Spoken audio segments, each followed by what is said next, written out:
listening to iCannabisRadio.com.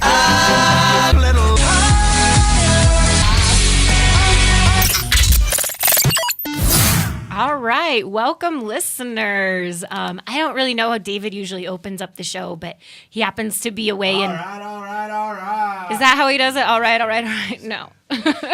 So David is away in Las Vegas right now, partying his little ass off, I'm sure.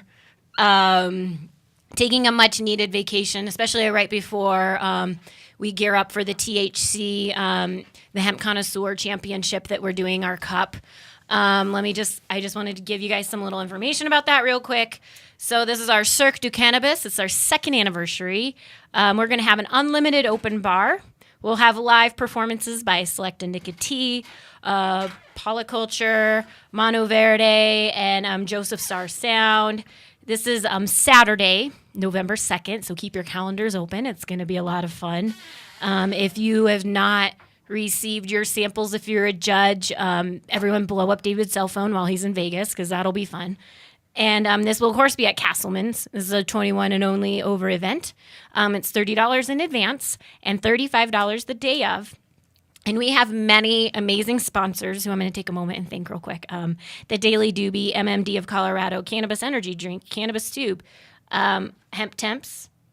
Who else we got here? Grassroots, iCannabisRadio.com, Can Labs, Purgatory, something movement, Reggae Movement, and I can't read that. I know I'm terrible at this. And Bands for Bands Entertainment. Yes. So I just wanted to, don't forget, we've got our cup coming up. And now let's start our show. Will there be free marijuana at that event? I'm sure that people will be bringing marijuana. I don't know, Rob. I don't know. Because you're about free marijuana. Because that would be legal. That would be totally legal, wouldn't it? It would. So, in case you guys can tell, my guest today is the illustrious Rob Corry, scorched earth lawyer. Is that what you like to refer to yourself in your verbose press releases? Yes. At one point, the Denver Post labeled me that as an insult, and I took the insult as a badge of honor. It is a badge of honor. I didn't know if that was I didn't know the backstory behind that. So. Yeah, I guess they're saying that I scorch the earth when I win. I don't know. Oh, really? I scorch things, but it's usually not the earth. Yeah. Yeah, you definitely have a... I love the earth. The fireball earth provides us with marijuana. Yes, you definitely have a fireball personality. So, I mean, we'd definitely say you probably burn a lot of bridges, but you also build a lot of bridges in the community. And that's why we love you, Rob. Well, thanks. I appreciate that. I know. I'm so excited to have you on because obviously we've been a little sparring as of late. Yes, we have been on opposite sides of the largest tax increase in Colorado history. The largest tax increase. Okay, well, I just want to stop you right there because first of all, what is the established tax rate for retail marijuana right now? The established tax as of rate right now, is medical marijuana. No, for retail marijuana. Retail marijuana cannot be sold, therefore it cannot be taxed. So what's the rate? 0? The established rate it's not really... for retail marijuana is 2.9% for medical marijuana, which can be sold. Right, but there is no rate for retail marijuana as of now, so it's technically not a tax increase. And then second of all, there is this whole other provision on the ballot that is a $1 billion increase. If it's zero and the proposition is 15 plus 15, that is a tax increase. Zero is what it is now, and 15... Non-existent is what it is now. This would be the new rate, so it wouldn't necessarily be an increase. It's just establishing the rate. And second of all, it's not the largest increase. There is this whole $1 billion tax income, measure on the ballot, Amendment 66, I believe, and that is definitely the largest tax increase. That's less than 15%, though. I'm talking about the largest percentage increase. Oh, well, I was talking about total revenue, so I guess it really depends on how you measure. $1 billion versus $37 million isn't really, gosh, that's a huge difference. No product in Colorado history has ever been taxed at a 15% sales tax plus a 15% excise tax. No product ever. You're making history if you pass. No marijuana product ever has been sold legally to people 21 and over either. So there's another first, which is actually kind of awesome. Well, medical marijuana has been sold legally to people 21 to patients. And over for 18 and older. But we're talking about just anyone can, any adult 21 and over from out of state or in state, could present an ID I mean, gosh, that's one hell of a shout out to freedom, right? It is. That's why we both supported Amendment 64. Yes, we did. We did. And now we're finishing that, which is really nice. So how have you been? I've been all right. It's been a busy couple months. months. It's been a busy couple months for you. Anything you'd like to address? Not really. I usually try my cases in court if it's a case. So I typically don't try my cases in the press. Mm-hmm. Obviously, Proposition AA is not a case being tried in court, and I'm happy to address that in the press. But a pending court case, I've just never been one to deal with it in the press. When the court case is over, then, as I've sat in this room before, I will talk about that court case quite a bit. But a court case that's pending, as lawyers, we're not supposed to talk about it in the media. Yeah. Although the city and county of Denver doesn't follow that same rule, apparently. So they're above the rules, I guess. Yeah, are they? I suppose. I know. And now, what is the city and county? What are they trying to do there? You just told me about this earlier? Yeah, I just found out about this. That there's a proposal literally to ban joint giveaways in Denver city parks. Where would they get that idea? Well, I think they must be looking for something to do. I'm having a hard time getting my head around it. The economy's hurting. There are people out of work. There are families out there that are struggling in Denver. There are folks who cannot pay their rent. There are folks who are losing their homes. There are folks who've already lost their jobs. I was in the Civic Center Park, and I had the honor of handing out joints to about 4,000 people. And, let's face it, these are poor people. If you can afford to wait in line for 2 hours in the hot sun for a mere joint, you're poor, most likely, or you're there to, partake in the experience, which was quite interesting. Or you're just not a medical patient. You may be. So you have no. There was definitely a legal avenue as to Could be. obtaining marijuana as opposed to purchasing it in the gray or black market. There's definitely a novelty factor, but as one who was there and looked these folks in the eye, they were very thankful to get their free joint. It was a positive thing in their lives. Yeah, but here's the question that's been weighing on mine: was it good weed? No, honestly, it really wasn't. I mean, it was pretty middle weed, if that, maybe even low quality weed. And, these people were more than happy to get it. Obviously, we haven't received a single complaint about the quality, so I guess it wasn't that bad, although it's free. But, so Denver has the time to deprive poor people of their free joint that they got on one occasion in Denver, by the way. We've done one of them. Well, I guess we did. We did a limited one. Two, yeah. We tried to get Governor Hickenlooper to take his joint, but I guess he's got a lot of money, so he didn't need a free joint.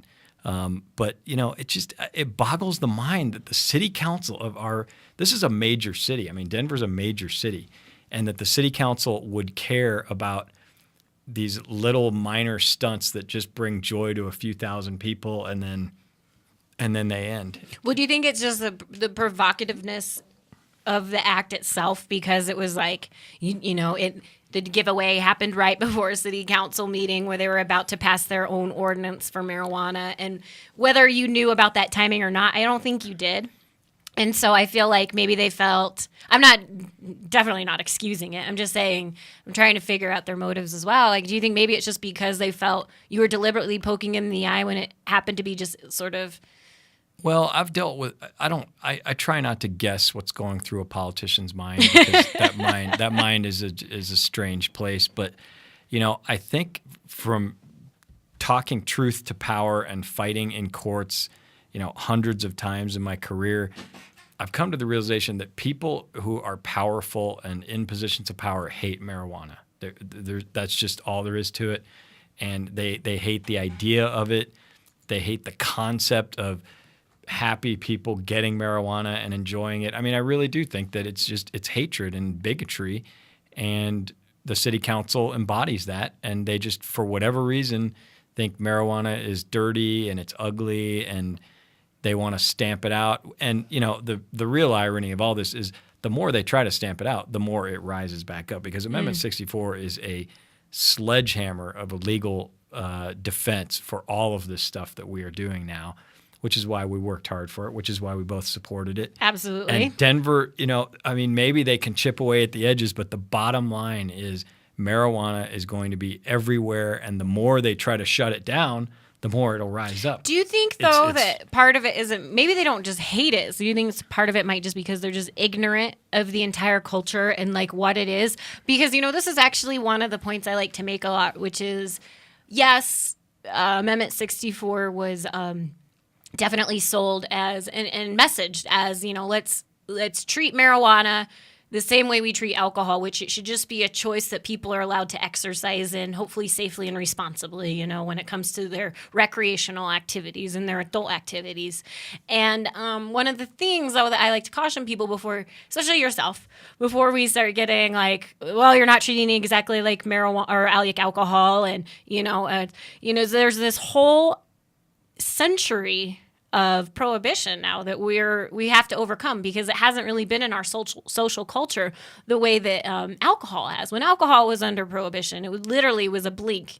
It was like what, prohibited for 10 years, and then it was brought back, and so that whole time people were still completely drinking all the time. But cannabis was never really, there was no like cannabis saloons like there were in the Old West. There was no culture around it. It was definitely a cultural thing that was brought up from Mexico and introduced into our country. And so I feel like because it's just been absent from our culture, that there's a big ignorance that we have to get over, as well as fear. And so fear is the right word. I mean, politicians, they're afraid of marijuana.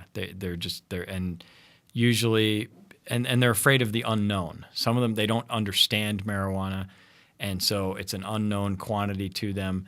They buy into all the reefer madness hype. But, I will take issue with you. Prohibition is the departure from what America is supposed to be about. Prohibition only occupied, for alcohol, 12 years of our history. Mm-hmm. It was totally antithetical to our principles Absolutely. As Americans. It was not part of America, and it didn't emanate from our true principles. Same thing with marijuana prohibition. For the majority of this country's history, marijuana was not illegal. It had no legal connotations whatsoever. It didn't even have negative connotations. It was everywhere, all over the 13 colonies, Virginia on up. Oh, and yeah. on down. Hemp used to be grown prolifically. I'm not saying the Declaration of Independence was written on hemp. A draft paper. of it was a draft. The document that founded our country was written on that form of paper. That's now illegal, that paper, under federal law. It's insane. So the 70 years of prohibition was a total departure from our culture. It didn't belong in America. It was a mistaken policy. So to say that, to apologize for that policy and say that it was okay and we're coming out of it. I mean, we finally, threw off the shackles of prohibition with Amendment 64 in Colorado. And now you want to throw those back on with Proposition AA. Well, first of all, Rob, I'm not apologizing for that policy of prohibition. I'm merely putting it into context where, again, you've had something that's been socially absent from our culture for 75 years because it was unfairly prohibited. Well, what you're doing is you're defending the city council's prohibitionist mentality. No. I'm talking about the mentality of those who have not yet come aboard the smart train, the reality train. Yeah. And the reality train is that cannabis is here. We're have no fear, all that kind of a thing. The problem with these politicians, they don't know they lost. I mean, they were the population of our state. Not a single politician really endorsed Amendment 64. By the way, no elected that's not official. True. That's not true. There were a couple departures, but for the most part, almost every single elected official was either silent or openly opposed to Amendment 64. God bless the voters because they gave the politicians in passing 64 overwhelmingly. The voters gave politicians a massive middle finger salute. I mean, that's really what it was. 64 was a message to the politicians that this anti-marijuana dogma, these lies that you've been spreading for all these years, I mean, we just don't believe them. Sorry. So, but the politicians, they don't know they lost. They are still grabbing power, and this Prop AA is an example of that. But don't you think, Rob, that part of getting these politicians on board would be to take a less provocative approach? Absolutely and not. So you think that, like, I mean, no, I'm not saying there's anything wrong with your flamboyance. I'm saying that, like, do you think it's effective? Are our tactics on the No on Prop AA campaign effective? Absolutely they are. keep in mind, I'm saying we don't have money. Okay. So our campaign doesn't have a $5,000 a person fundraiser that the governor's attending. So we don't have that. We don't have the marijuana cartel, which literally makes millions a month selling marijuana, the large dispensaries, the marijuana cartel, otherwise known as the medical marijuana industry group, which was an Amendment 64 opponent, by the way. They opposed Amendment 64. Didn't Miguel and Wayward Bill also oppose They did, Amendment which 64? is fine. So you have people on your side as well that opposed Amendment 64. We have a coalition, as and do are you, now, as do you. But Miguel Lopez doesn't claim to be speaking for Amendment 64. It doesn't claim that he has the solution to proper implementation of it either, whereas Amendment 64 opponent MMIG has all of a sudden structured itself and tried to sell itself as having the proper implementation for an amendment that it opposed, along with John Suthers. So they're in the same camp. And now you've got John Suthers on the pro-AA side. So, I mean, you should really check yourself on who you're keeping company with, because John Suthers has never been a friend to marijuana reform. He's never been a friend to freedom. I mean, he's tried to undermine us from the very beginning. Yeah, but John Suthers is also term limited and sort of like I don't know how you say it.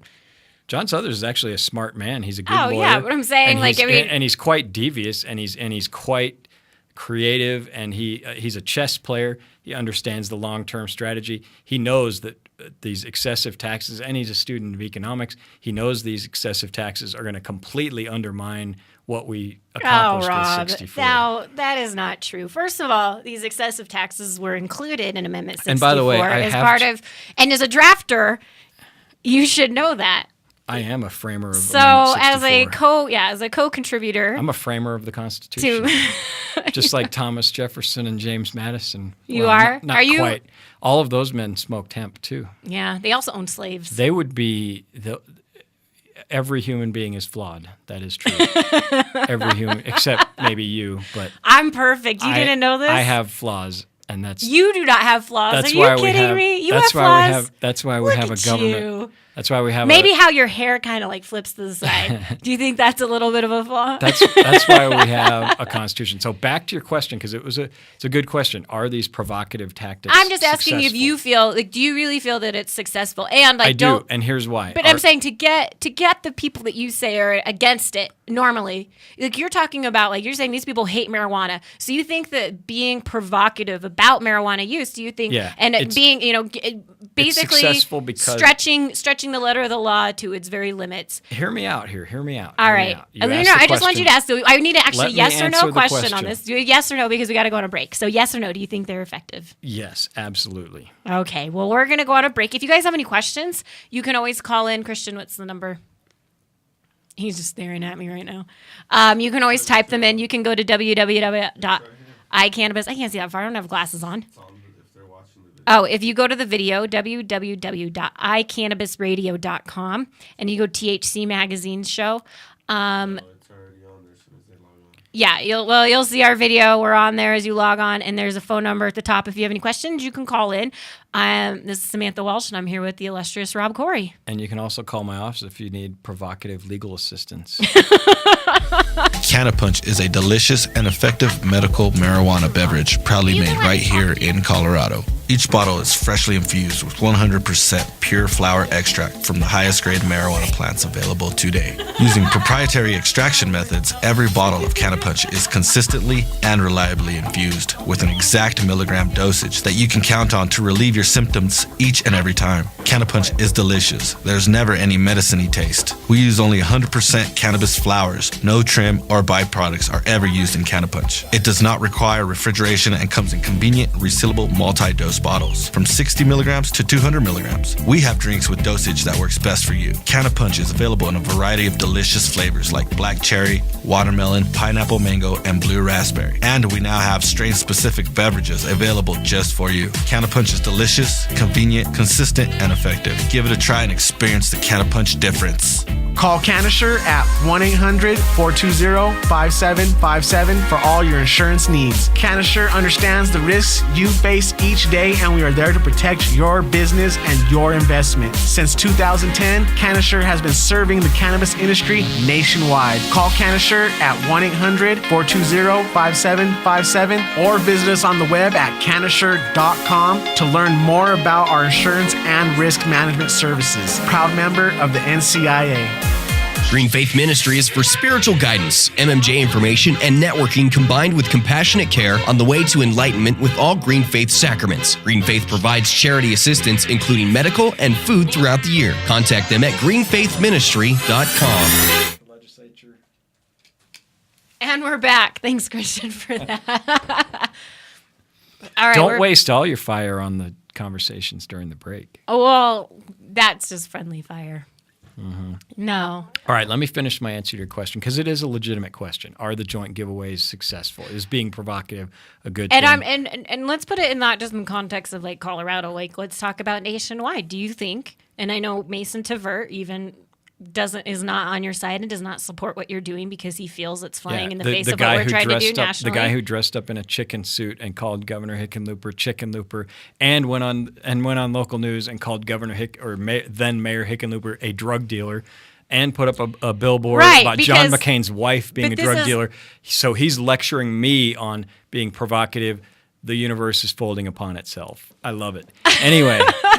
Is this stuff effective? Do you feel it's effective? It is effective? effective. It's effective for a campaign that has no money. So we are trying to get the conversation going without money. We don't control the airwaves. Don't you have you're a lawyer. You're a very high paid lawyer. You don't have any money? No, I'm not going to donate. You can't get I am not going to dip into my children's college funds in order to protect people from attacks that we can all vote against. We have the power to defeat this tax.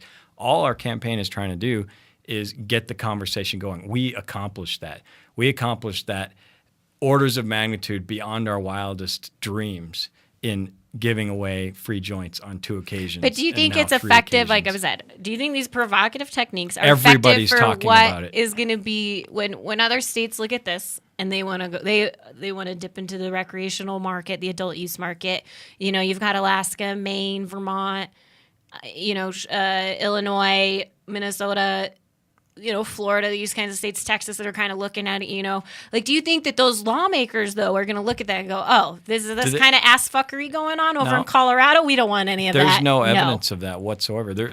Show me one lawmaker in another state that, A, even knows we were giving joints away. This is a localized press thing. We didn't get much national press. And then, B, if they know about it, is that going to affect their thinking on marijuana? No. I mean, the joint giveaway, if you'd been there, you would have known it was an incredibly positive event. People were happy. They were smiling. The sun was shining. I mean, it was a beautiful day. I was there. I looked these people in the eyes. I mean, we honestly gave them happiness that day, in contrast to the negative, fear-mongering no on Prop AA campaign, where you guys are all standing there, powerful politicians in front of the symbol of oppression with your arms crossed, like getting people scared of the federal government. I mean, it just like so you're saying your campaign never uses any kind of like fear-mongering techniques, tactics, anything? You've never said, oh, everyone's going to run to the black market? I mean, you don't think the black market is just as much of a boogeyman as the federal government? I usually don't call it the black market. I call it the underground market, or I call it the untaxed market, or the unregulated market. I mean, the black market is over. Amendment 64 legalizes it. So there's really no black market per se.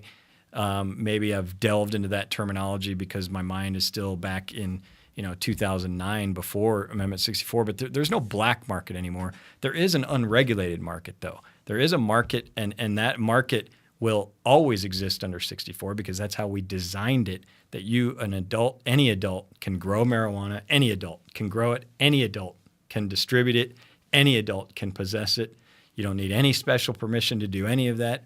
You don't need a license to do any of that. That market will not go away. It cannot go away because it's locked into the Constitution. So it's always going to be there. So there's no reason to think that these taxes are going to drive people to it. Because at the end of the day, you really think that like a $5 increase on an eighth of marijuana, because the marijuana prices have decreased dramatically over the last 5 years. I mean, when people used to pay like $60 for an eighth on the black market or in the gray market or the green market or whatever you want to call it, and now they're paying like $20, $25, and they're going to have to go up to $30, $35.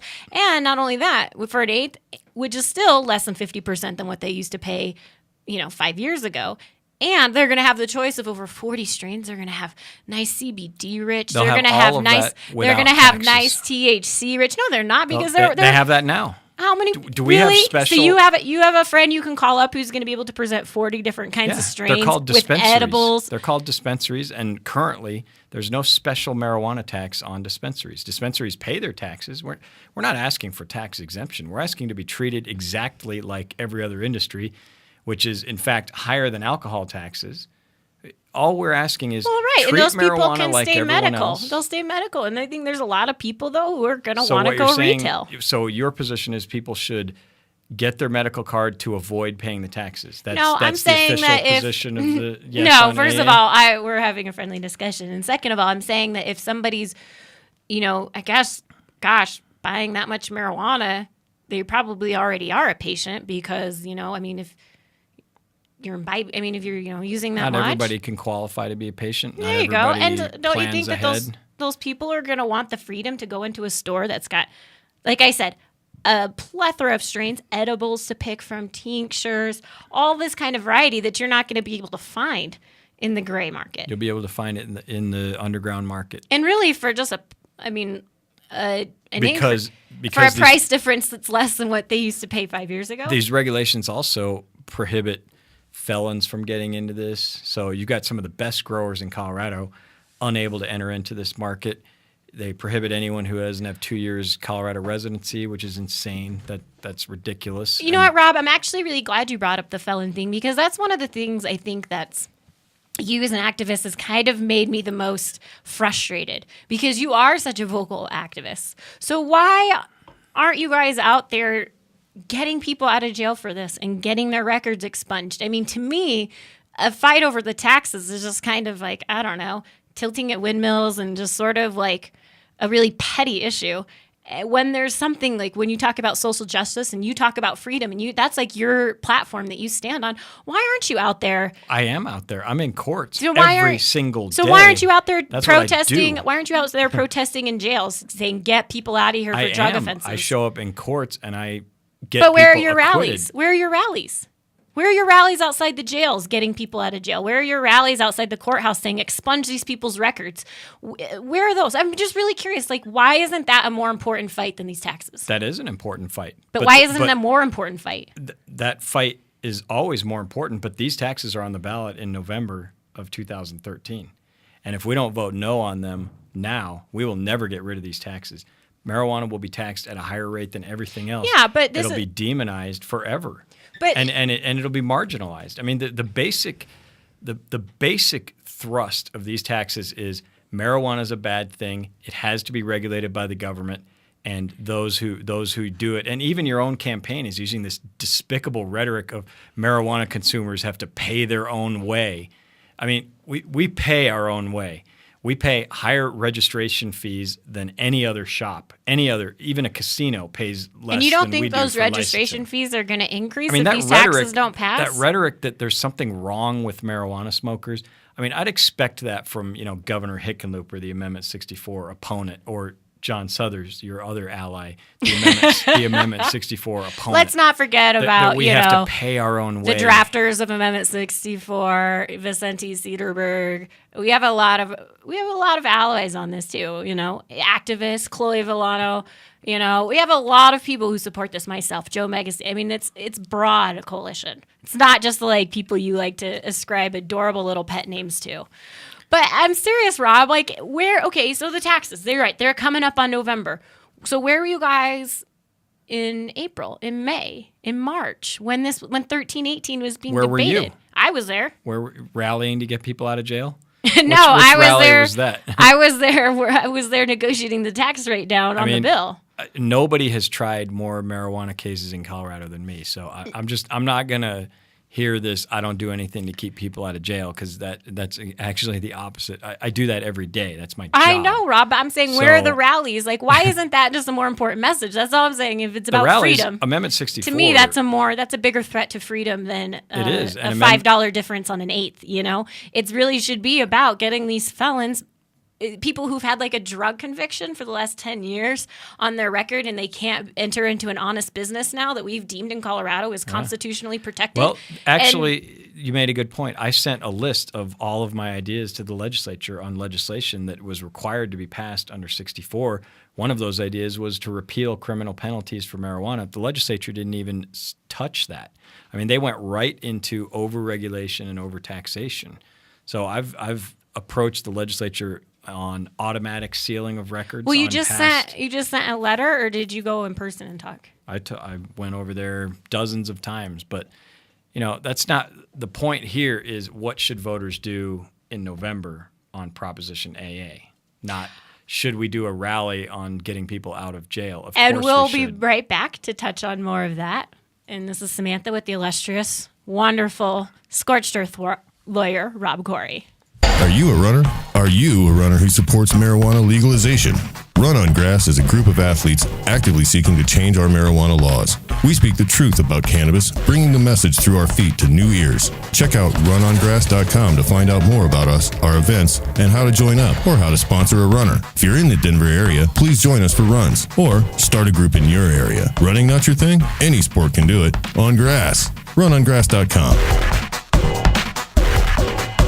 The Law Office of Edson Maiten & Matz provides criminal defense, family law, medical marijuana defense, and advice about setting up and running a medical marijuana center, optional premises cultivation operation, and infused product manufacturing businesses throughout the state of Colorado. We're focused on providing high-quality service and customer satisfaction. We will do everything we can to meet your expectations. WarrenEdson.com. Edson Maiten & Matz in Denver, 303-831-8188, and in Aspen, 970-948-7183. WarrenEdson.com. The National Cannabis Industry Association would like to thank its members who represent the leading professional businesses in America's emerging legal cannabis market. NCIA is the only organization that has unified legitimate cannabis business across the nation to fight for real reform in Washington, D.C. For more information or to make your business a member, visit us online at thecannabisindustry.org.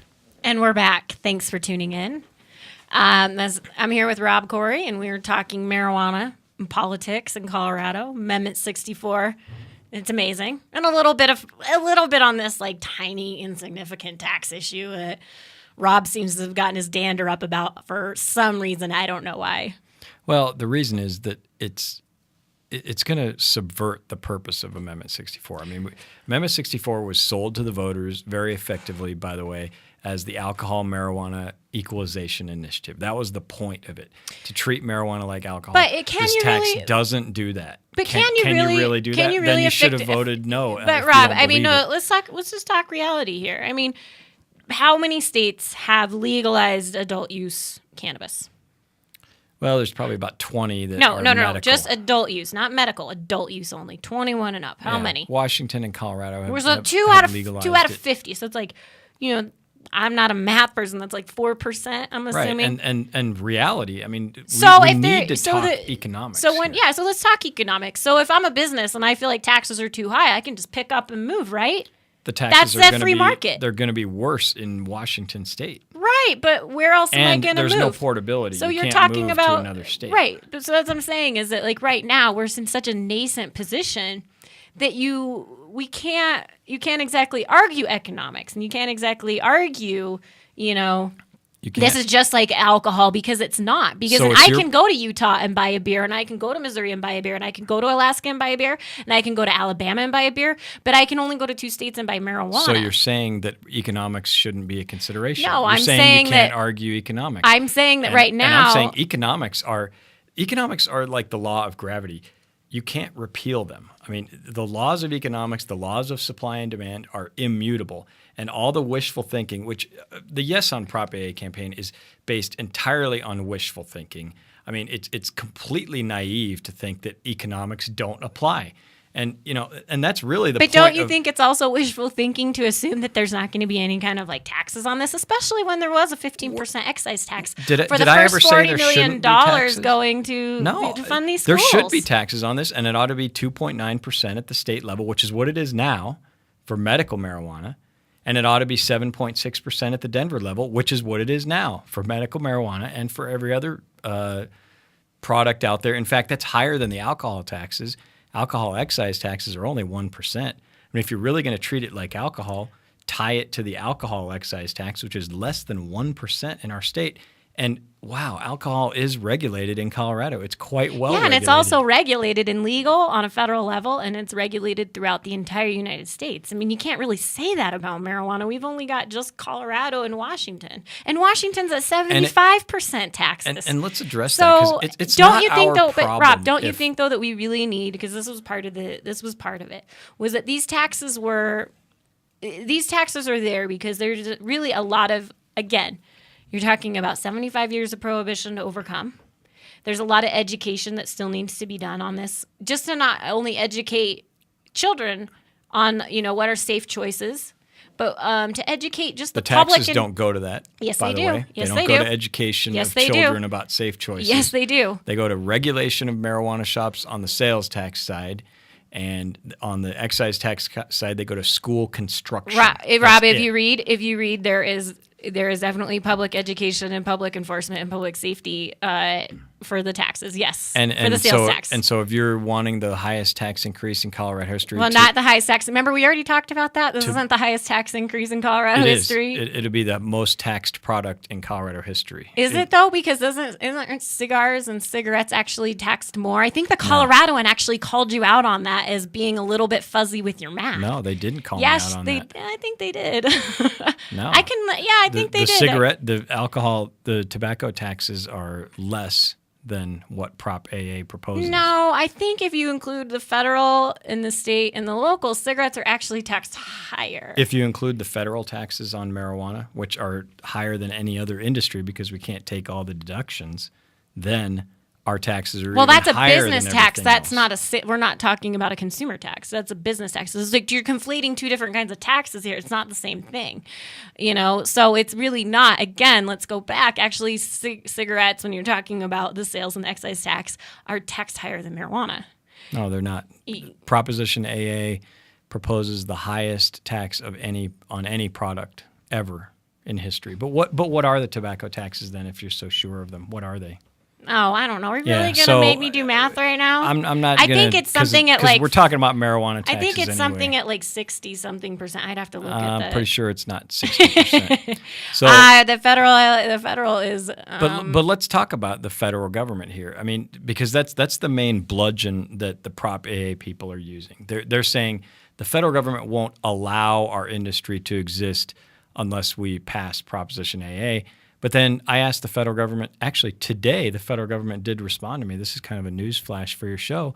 The federal government got back to me and they refused to confirm the lie that the Prop AA campaign is throwing out there, that the federal government wants us to pass Wait, let's AA. back up a little bit, Rob. Who says that's what got said? I mean, I don't think the Prop AA campaign has ever officially said that this is what the federal government wants. I think that there was a lot of inference done from the memo, which says that, listen, if you keep marijuana from being diverted out of states and you really control the diversion problem, and if you keep it out of the hands of children, which means you don't see a bunch of dispensaries setting up shop near schools, and you don't see youth use skyrocketing and a bunch of children injecting the THCs into their veins. And if you, I think it was also if you robustly regulate and the whole system in general, that we're gonna allow you, we're gonna back off and let Colorado do its own thing. And missing from your list is high taxes on marijuana. The feds have never said they want this tax. Well, I think the interpretation comes from the effective regulation and enforcement. Exactly. And in order for there to be effective regulation and enforcement, you have to obey the laws of economics, which you say the Prop AA campaign doesn't want to follow. But if you do not obey the laws of economics... Wait, I did not say that. Yeah, you said we can't, you said we can't debate economics. No, I say you can't debate alcohol economics and marijuana economics because marijuana is only legal in 2 states and alcohol is legal all over the country. Economics. That's why you can't debate it, because if you want to pick up and move shop from somewhere, like you could easily, like if I felt like the craft brewing rules in Colorado sucked, which actually they don't, they tend to be pretty good. We have a really good craft brewery system here. And I could always with a less pick than up 1% excise tax. I could always pick up and move to, I don't know, Montana or Pennsylvania or something like that, and you just can't do that with marijuana yet. You can move to other medical marijuana states. And don't you think, Rob, that that's the key right there is yet? Because eventually, once this does get legalized on a national level or even in other states, we can absolutely bring these taxes down. That'll happen. So the government You're saying that will never happen? It will never happen. Once the government starts taking our property, it never gives it back, and the government has never reduced its You've tax never you've never gotten property back from the government, Rob? I have. I've gotten seized marijuana back. I've gotten seized vehicles back. There you go. You're such a cynic. In fact, what happened in Tennessee, which may happen here, I hope, is if this, in the unlikely event Colorado voters are struck by a bout of insanity and vote for Prop AA, it's unconstitutional for Colorado to collect a tax on something that is federally illegal because you're making people. So let's go to get into that. I saw you talk about that in your Department of Justice letter. Can you get more into that? Oh, you read that. I'm glad you read that. I did. Oh, So what we're saying is, there's no more funny pages anymore, Rob, so I got to get my daily laugh in somehow. Very good, very good. This is what happened in Tennessee, all right? Tennessee collected what they called the crack tax. They collected millions on it. Eventually, what's the crack tax? It was a tax on illegal drugs. And eventually the Tennessee Supreme Court said, no, this tax is unconstitutional because you're asking people to incriminate themselves because the only way they can pay the tax is by admitting they're violating some law. So then, was it violating a state law or federal law? Both. And so then Tennessee had to refund millions of dollars to these people that it collected the crack tax from. That could happen here in Colorado. So you're saying that if this tax passes, or when this tax passes, that you're going to sue the state of Colorado? I'm saying we're evaluating it. I'm saying it would be a viable lawsuit. I'm saying if we can't win at the ballot box, we're going to keep all options open. I mean, we need to stop this tax. I'm also saying we're going to tell people to get their red cards. You're going to see a massive explosion in the medical marijuana industry, which I guess you want to happen too, since you mentioned that before. That's your official position of the Prop AA campaign. Rob, Coloradans should just go get their red card to dodge the taxes. No, that is not what I said. Okay, well, you said go get your red card. No, I said that if people really, if you're using as much marijuana that you're going to be paying thousands, of dollars, or if you have a legitimate reason to smoke marijuana every day, then keep your red card. That's what I'm saying. That's all I'm saying. Is that if you're if you're gonna be using marijuana every day, keep your red card. It's just a better investment. Well, my point is there are consequences. I'm not telling people to dodge taxes by get their red card, but you're so adorable when you try to put things in my mouth. I'm not even gonna respond to that one. But there are consequences of the government overtaxing something. It's inevitable. I mean, it's economic reality. You got to admit that. You got to admit that a 15% sales tax, and there's nothing else in Colorado that's covered by a 15% sales tax, is there? There isn't. And plus a 15% excise tax on top of that. Well, Rob, if this is really what you felt, why didn't you testify on 1318? Oh, I sent him a letter. But why weren't you there at the legislature testifying on 1318? I was there. I waited and waited and waited and waited some more to genuflect before the philosopher kings for 2 minutes when their minds were made up already. They knew exactly. That was just when it was in the House. But why didn't you testify when it was in the Senate? They knew exactly where I stood on this. I sent every single member of the legislature a letter. But I guess you're saying that if I had used my 2 minutes, they would have voted the other way. Oh, I'm saying good, that if you're going to be taking your stand, why weren't you taking your stand then? I am taking my stand now, and I was definitely taking my stand way back before they even introduced House Bill 1318. And I said, don't tax this. But you said don't tax it at all. Yeah. I said tax it like everything else. Did you support the excise tax then? No, I don't. You don't support the excise tax. But isn't that a part of Amendment 64? No, didn't you write that into there? Amendment 64 says the legislature is authorized to go up to 15%. up to 15%. 15% is the maximum. As government always does, it takes the entire bite. They're asking for the maximum they can go right now, early on. They don't even know how this is going to play out. They have no idea what the recreational marijuana market is going to look like. Nobody does. Nobody does. Because it's never been tried before on this scale. Then you admit too that your predictions are completely unfounded as My well. predictions are based on economic laws, though. I kind of think your predictions are based on about how much news ink you can get underneath your name. No, I mean, we are running a campaign to try to change people's minds. So getting news is important. All right. Well, with that said, we're going to take another break here. And if you have any questions, please feel free to call in or write them in. This is Samantha with Rob Corry. Whether you are a commercial grower or cultivate as a hobby, No Dough Urban Garden Supply is Denver's first stop for your hydroponic grow needs. With a wide range of products including House and Garden, Botanicare, and Fox Farm, their knowledgeable staff can get you started on your first garden or help you with your well-established business. No Dough Urban Garden Supply is located in downtown Denver at 1330 27th Street, 4 blocks north of Coors Field near MMD of Colorado. They are open 6 days a week from 11 a.m. to 6 p.m. Call 303-296-3424 or visit them on the web at www.nodoughurbangardensupply.com. This segment was brought to you by The Farm, a medical marijuana care center located at 2801 Iris Street in Boulder. The Farm carries premium cannabis, edibles, and Hummingbird brand products. Visit our new cannabis lifestyle store for your local artesian glass, vaporizers, and hemp clothing. The Farm has been serving Boulder since 2009. Isn't it time you come and see what we have to offer? I'm Gary Johnson, and you're listening to iCannabis Radio, and I want to say, talk it up, Colorado. All right, and we're back. This is Samantha with the Hemp Connoisseur magazine. David's out of town, partying his ass off in Vegas, doing, I'm sure, all sorts of irresponsible things, hopefully getting married, being one of them. I'm just kidding, David.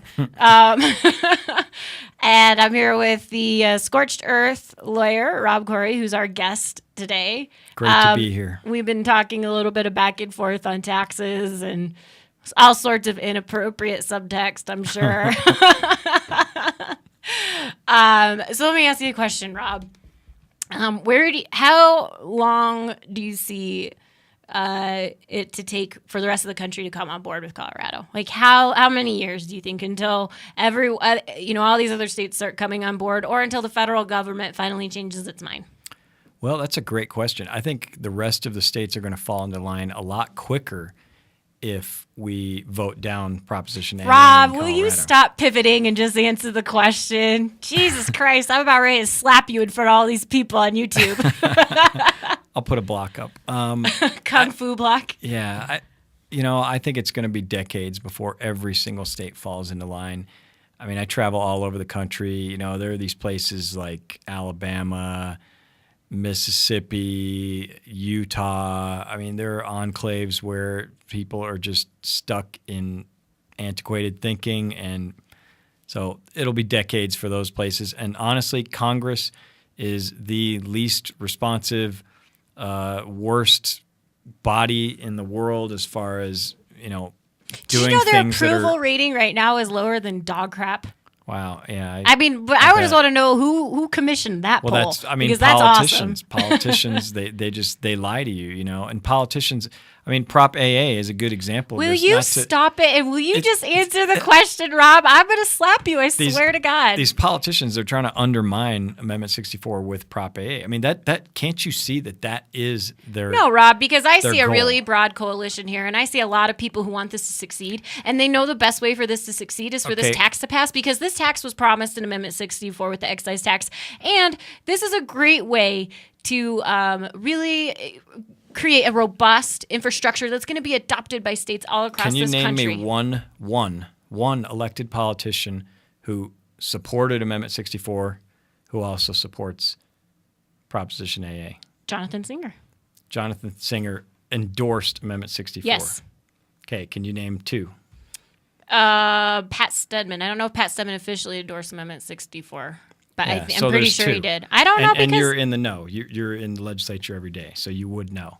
So there's two two total politicians. Because there's a lot of listen, Rob. How many of them came out against? Rob, 64? You have to understand with Amendment 64, this is just something that's very much indicative with. I would say government in Colorado in general is that they become very, I would say, they shying away from endorsing any kinds of amendments to the Constitution, you know?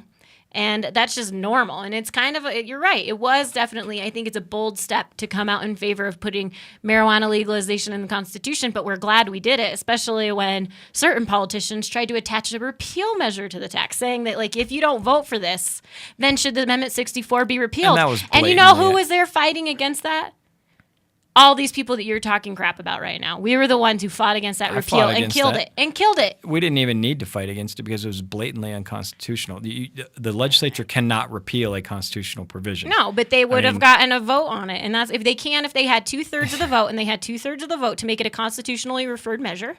And so if the people had voted yes on that, there would have been a case. I'm not saying it wouldn't have gone to course. You don't know. If people felt that there was not going to be enough sufficient... The voters of Colorado are not going to enact Amendment 64 by 55% one year, then the next year repeal it. But you don't think a lot of people voted for this? Voters are too smart for that. But there's a lot of people, I think, who voted for this underneath the guise that it would be taxed. Whether it's taxed severely or taxed, they just wanted a strong tax, I think, for it. I think the government's power to enact an excise tax of from 0% up to 15% was a positive thing and for to be Amendment funding 64. schools, and there's people who see this as a positive revenue Why stream. did they pick 15% for the first shot? I don't know. Aren't you a drafter? Don't you know this? No. Why did House Bill 1318, which I didn't draft and didn't support, pick a 15% excise tax? Where's that number coming from? It's an arbitrary number. Well, weren't you there at the task force when they all were like debating this? And then I thought you were like greatly involved in this. And then Rob. they also picked 15% sales tax. They also picked. Well, actually, it's 10% sales tax, so they can maybe go up to 15, but it's going to start at a 10. Maybe. So the voters. They can also maybe go back down to 5, or they can maybe go back down to 2.9. And that happens all the time. That government reduces the tax. Government never reduces taxes. Is that what you're saying? It's pretty rare. It takes a crowbar to pry the government away from tax revenue. Taxes are inevitably increasing. They're always wanting more and more and more. The government is the greedy one. The government wants more of our money. The government did nothing to earn this money, will do nothing to earn this money either. Look at the regulation of marijuana in Colorado. I mean, look how poorly that is done. These people want to raise. They want to raise. I mean, the rest of us, when we utterly fail at every aspect of our job. Don't you think part of that is because you're creating a system out of nowhere? I mean, you're really trying to cram, like I said, like 75 years of there being no existing any kind of regulatory structure and creating it in one fell swoop is part of the thing. Don't you think a little bit? The problem actually, honestly, and I do have friends at the MMED. Some of those people are good people. They're not the problem. The personalities are not the problem. The problem is the regulations that these regulators are tasked with enforcing are totally unenforceable. Vertical integration, give me a break. What is that? 70-30? That's insane. Yeah, but that's going to be going away. That's you're right, and it's going to be ending here soon, right? 70-30 is going to be ending statewide on October 1st, 2014. So there you go.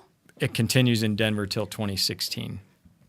Because of the marijuana cartel. Because of the marijuana cartel. And that's not my term. That's actually Reason Magazine's term for the MMIG and its cabal of large dispensaries that have, they try to use government as a bludgeon to suppress fair competition.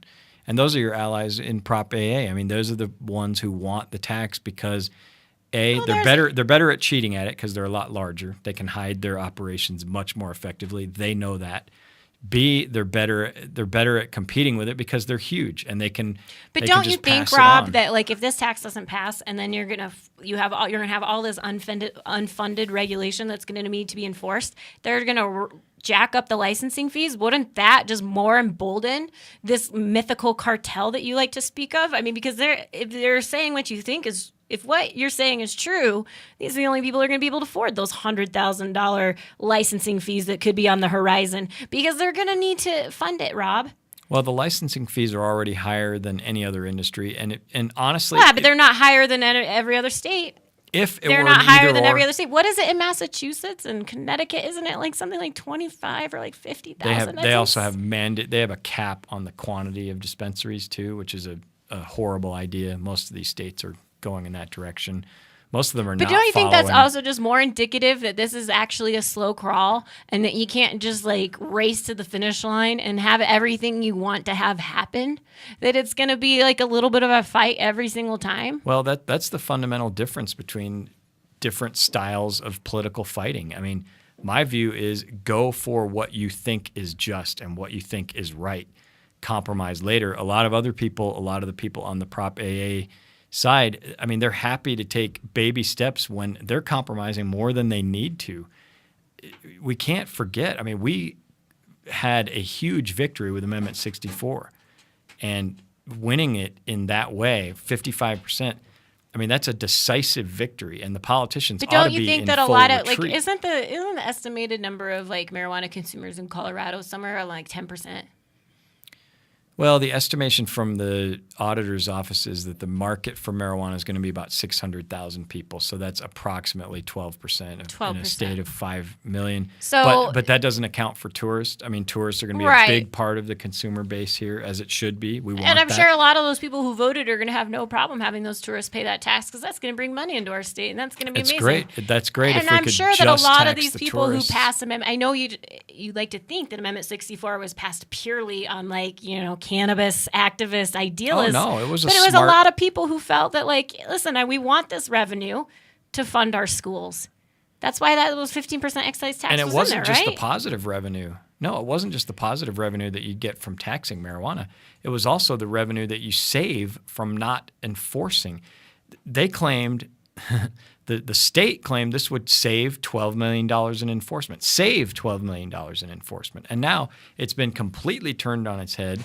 And some of the former advocates of 64 are saying now enforcement costs even more than prohibition. Well, you're talking about two totally different kinds insane. of enforcement. You're talking about criminal enforcement versus regulatory enforcement. So regulatory enforcement is criminal enforcement. No, it's not. That's just because you're a libertarian who wants to drown the government in the bathtub of a person. Have you talked to MED lately? They are law enforcement officers with guns and badges. They are law enforcement officers. They're police officers empowered to arrest you if you don't pay your taxes in your dispensary. They can arrest you on the spot just like any other cop. They are cops.